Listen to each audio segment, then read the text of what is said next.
हम ब्रह्म विद्या के सभी श्रद्धालुओं का आवाहन करते हैं। जीवन मंथन में आज हम और आप सभी मिलजुल कर श्रद्धा भरे हृदय से आज भावनात्मक यात्रा करते हैं। आज का विषय है मैं क्या हूँ। आज हम इसके बारे में चर्चा करेंगे। मनुष्य कौन है, क्यों आया है, उसे धरती पर क्या करना चाहिए, हमें जो दिख रहा है क्या वह सत्य है या असत्य है, हम जो कर रहे हैं वह सही है या गलत है। आज हम इसके बारे में चर्चा करेंगे। जीवन मंथन के साथ करें शब्दों से संस्कार निर्माण। सब्सक्राइब कीजिए जीवन मंथन। मैं क्या हूँ, इसका पहला अध्याय।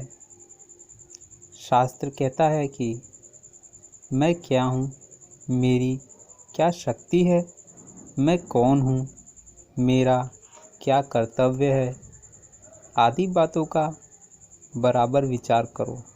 सभी विचार को ने ज्ञान का एक ही स्वरूप बताया है, वह है आत्मबोध। अपने संबंध में पूरी जानकारी प्राप्त कर लेने के बाद कुछ जानना शेष नहीं रह जाता। जीव असल में ईश्वर ही है। विकारों से बंध कर वह बुरे रूप में दिखाई देता है, परंतु उसके भीतर अमूल्य निधि भरी हुई है। शक्ति का वह केंद्र है और इतना है जिसकी हम कल्पना भी नहीं कर सकते। सारी कठिनाइयाँ, सारे दुख इसी बात के हैं कि हम अपने को नहीं जानते। जब आत्मस्वरूप को समझ जाते हैं तब किसी प्रकार का कोई कष्ट नहीं रहता।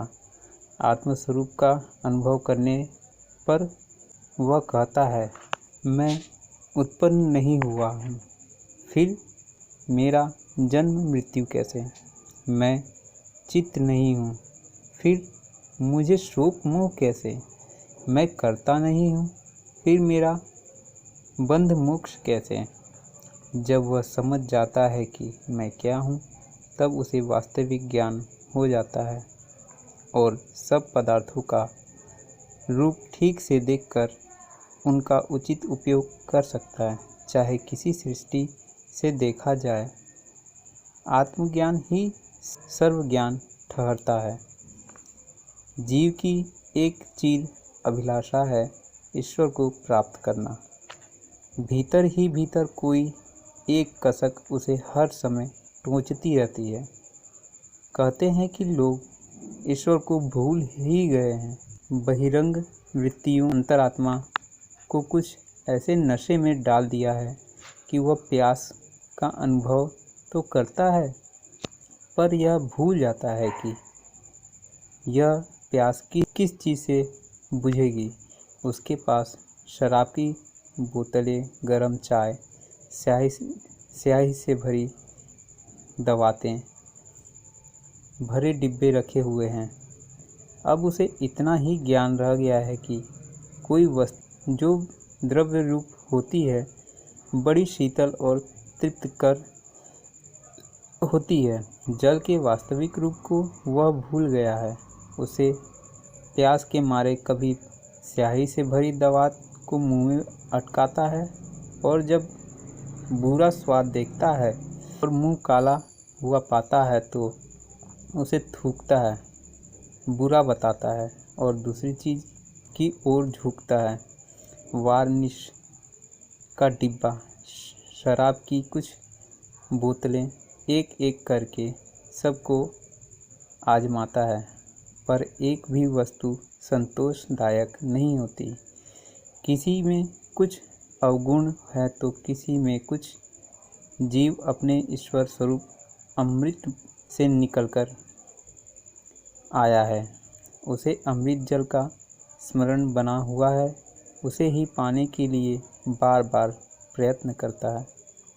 धन दौलत, पुत्र संतान, स्त्री, भोग विलास नारचंग, भोजन, इन सब में उसको आनंद की कुछ झलक आती हैं। द्रव्य रूप दिखाई पड़ते हैं, परंतु यह नकली हैं।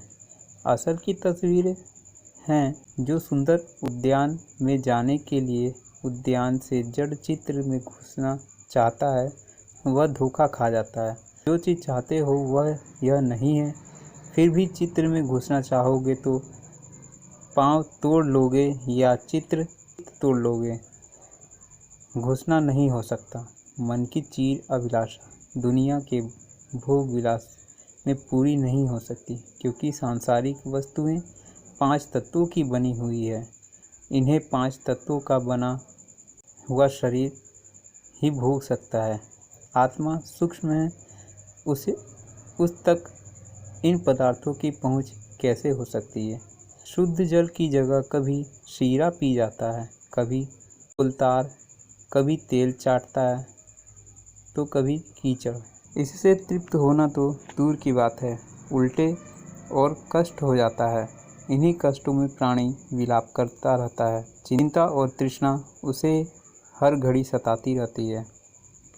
रास्ता यह नहीं है कि जिस पर हम लोग पड़े हैं और नशे में चूर होकर झूमते हुए हम लोग न जाने कहां से कहां चले जाते हैं। क्या क्या कल्पनाएं कर रहे हैं, किस किस से टकरा कर क्या क्या कर रहे हैं। एक अच्छा खासा शराब खाना हम लोगों ने बना रखा है और प्याले पर प्याले झुकाए जा रहे हैं, फिर भी अंतःकरण की गुप्त चेतना मरी नहीं। वह बार बार प्रेरणा करती है कि चलो उठो भाई, घर चलना है। जैसे ही खड़े होकर कदम उठाते हैं वैसे ही पांव लड़खड़ा जाते हैं और कहीं के मारे कहीं लुढ़क जाते हैं।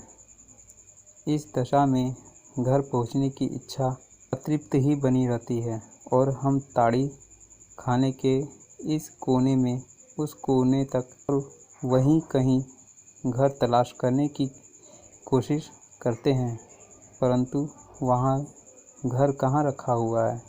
शास्त्र कहते हैं कि जीव भ्रम में पड़ा हुआ है, इसलिए संसार में दुख उठा रहा है। नशे की दशा को सब स्वीकार करते हुए सब डॉक्टर एक ही निदान करते हैं कि रोगी जो विशेष है सन्निपात में, इसमें किसी को मतभेद नहीं है। भेद सिर्फ दवा के बारे में। विभिन्न मतों की द्वारा मनुष्य को आध्यात्मिक पथ की ओर ले जाने का प्रयत्न किया जाता है। उसी में रोगी बकता है, आँखें लाल है, पाँव पटकता है, हाथों से कपड़े फाड़ता है, सिर में दर्द है, गर्मी से चिल्लाता है, प्यास के मारे मर जाता है। वैद्यों के दृष्टिकोण उसके भिन्न हैं और वे अपनी इच्छा अनुसार ही दवाओं का प्रयोग करते हैं। कोई आँखों में गुलाब जल डालता है, कोई पैरों की मालिश करवाता है। यह सब उपचार कुछ लाभ कर सकते हैं, पर आंशिक, और सिर्फ इतने कि शराबी को यह बता दिया जाए कि यह तो 4 पाई रखी हुई मोटर नहीं है।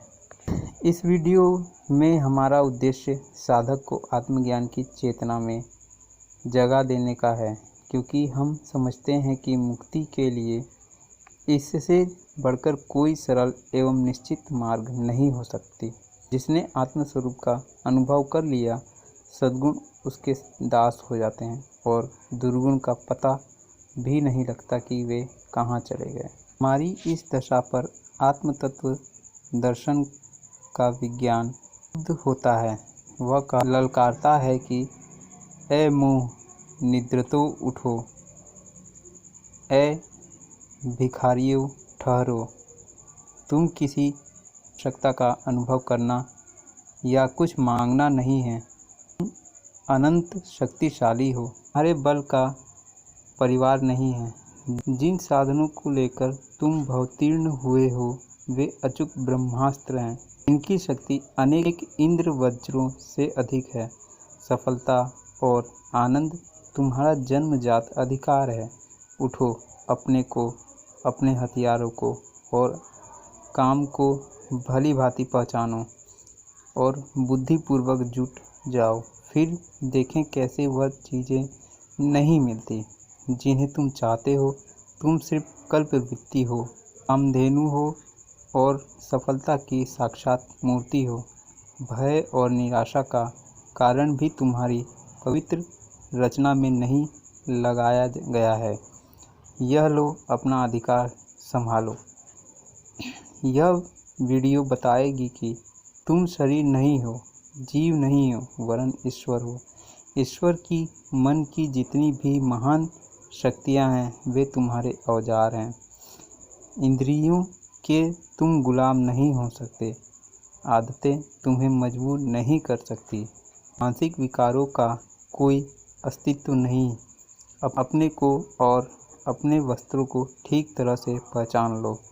फिर जीव का स्वाभाविक धर्म उनका ठीक उपयोग करने लगेगा। भ्रम रहित और तत्वदर्शी बुद्धि से हर काम कुशलतापूर्वक किया जा सकता है।